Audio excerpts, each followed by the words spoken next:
Joe was so smooth, but then, Joe could get funky on you, but then he'll smooth you out, man. And when I did Asia, actually my wife named Asia. I didn't have a title for it, but she liked it. And she said it made her think of Asia. I kind of had the smooth side of Joe Sample. If I can do a song with Joe, I would smooth him out, and this would be it. Now, the bridge to the song actually came from one of the tunes, and I think it wasn't Fairy Tales. Offhand, I can't remember the name of the song, but it's from the album Images.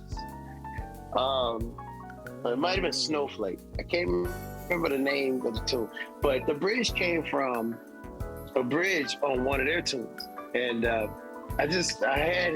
knew it would fit because I believe he was the actual writer of that particular song. It was from the album Images, and that album was my introduction to Crusaders. I was about 7 years old. I think that record came out around 77.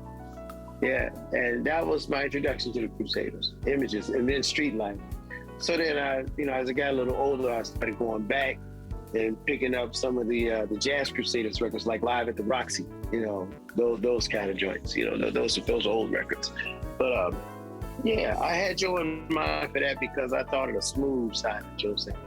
Oh yeah. Okay. Miss that guy, man. I miss that dude. I still have a voice recording of Joe. It's somewhere around here.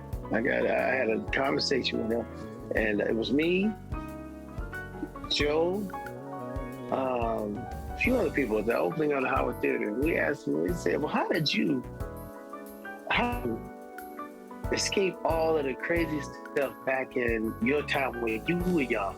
And, a lot of the jazz legends back then didn't make it, but you here. He said, it's because I was in the bed when the sun came up. He said, everybody else was just getting to bed when the sun came up. He said, I was in the bed when the sun came up.